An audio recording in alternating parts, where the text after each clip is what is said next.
Welcome back to Making Stuff with Mrs. Baroody. I'm Mrs. Baroody, and today we're going to be talking about henna designs, okay? Now, you guys might have seen this at craft fairs or art fairs, even the Renaissance fair, people sitting in booths and getting like those tattoo sort of looking things on their hands, but it's more significant than that. I would love for you guys, my current students, to do a little research on the internet and look up henna designs or history of henna, and I'd like some more information back from you. So if you come to office hours, be prepared with a fact about henna for me, okay? If you're not a current student, still look it up. It's very interesting. I'm not going to give you that information. I want to see what you guys come up with, okay? My current students, you can pop into office hours and let me know when you show me your project, or you could even write it up on your project a little bit when you show me the picture, okay? I'm going to show you the steps we're going to do. We're not actually going to do henna tattoos on our hands because who has that stuff lying around? But we're going to do a little project that's inspired by it. All right, let's get started. Okay, so you want to start out with a blank piece of paper. If you don't have a blank piece of paper, notebook paper, graph paper, that'll work. This is just a little bit more striking if it's on a nice, crisp white piece of paper, okay? The first thing you're going to do is trace your hands. Now, I'm a righty, so I'm going to lay my left hand on the paper, and I need to have room for two hands, all right? I'm going to trace the first one, and I want my fingers apart so then I have a little bit more interesting areas to work with. If I put them all together, it's just going to look like a mitten, okay? And I know that you've done this. I know back in kindergarten, you traced your hands for turkeys and everything. So I'm going to hold it nice and still, just like any other stencil. I'm going to be nice and slow and work my way around my fingers. And I'm doing it in pencil because when I did my practice one, even I made some mistakes and had to clean up some edges here or there. So nice and careful. You'll find out how wonky and unstraight your fingers are once you've done this. Okay, those of you with long fingernails might have some problems. And I'm going to stop it there at like my wrist. So make a little line. So I think I did pretty good on that. A little bit wobbly, but I say overall, pretty good. I did take off my wedding rings so they wouldn't show up. So now I'm going to turn my paper. So it's almost like my hands are going to be holding onto each other a little bit. Okay, so I traced one this way. And now I'm going to turn the paper so the thumbs are kind of facing each other. This is the easy part. Easy peasy. I'm going to trace it again. Nice and slow. Nice and careful, nice and light. I'm using a 2H pencil that has a nice hard lead. So no matter how hard I press down on it, I'm going to get a pretty light line. And there we go. Slightly different than my other hand, but it's okay. So it's supposed to be kind of like our opposite hands, right? So I've traced them in pencil. Now, if you have a Sharpie marker, that would be fantastic. I have this nice, hear my floor squeaking? I have this nice skinny Sharpie marker. This is what I'm going to use.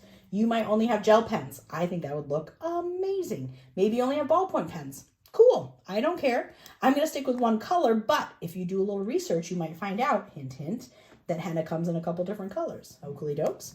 So now that I have my pencil line, I'm going to trace over it nice and carefully. Now, when we trace an existing line, I find it easier to pull towards myself rather than push away. Pushing away ends up in a wibbly wobbly line. So I like to start at the top of my fingers and go nice and slow, and it is way easier to do when you're not talking. I'm going to trace that pencil line. And the best part is, if I mess up, I erase the pencil line, no one needs to know. Maybe I got a really wonky pinky, and no one's noticed. Starting at the top, dragging down. And this is where I can also straighten up my lines a little bit. So if I don't want my finger to pop out quite that much, I can always go over the line a little bit differently, and no one will know, except for you guys, because you're watching me do it.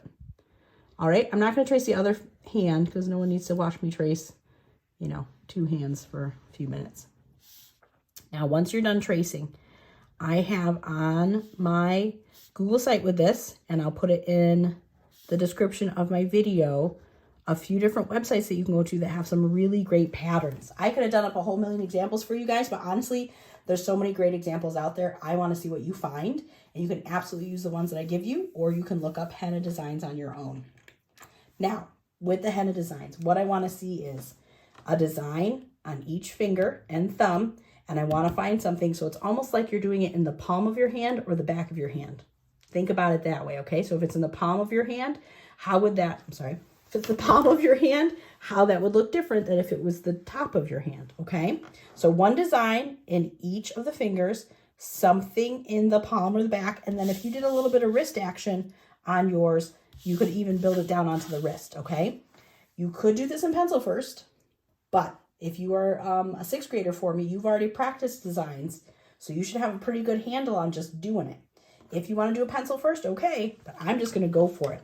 So this first one, I am going to make a squiggly line down that ends kind of at the end of my pinky, and then make a fellow squiggly line. And a lot of the henna designs have sort of repeating shapes.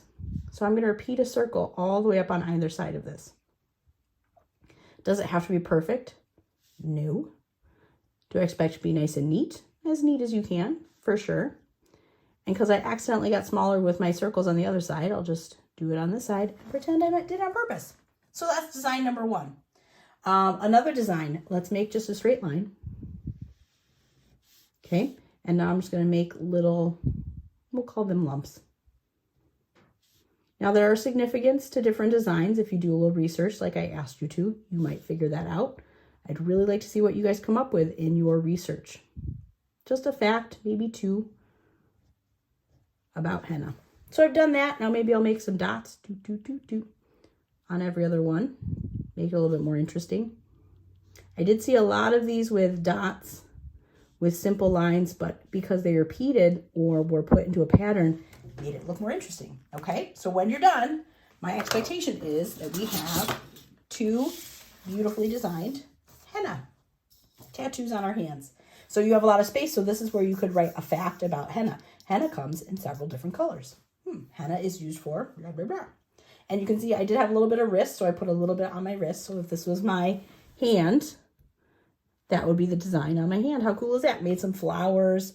I made my circles, but if you look closely, is it a perfect circle? Nope, not even close. And that's okay, because if you're doing a real henna tattoo on your hand, this isn't flat, it's lumpy and bumpy. You have texture on your hand, all right? What I want to see is two really well-traced hands with their thumbs pointing towards each other. I want to see a different design on each finger. And even if they're similar, look at these guys. They're very similar, but they're also a little bit different. So two hands, thumbs facing each other, a different design on each finger, something in the palm or the back of your hand, and if you have some wrist there. And I want one fact that you learned about henna, okay? Make sure that you're being safe, that you're being kind, that you're uploading video or pictures for me, my current students, and that you're being creative. And I'll see you next time. Bye.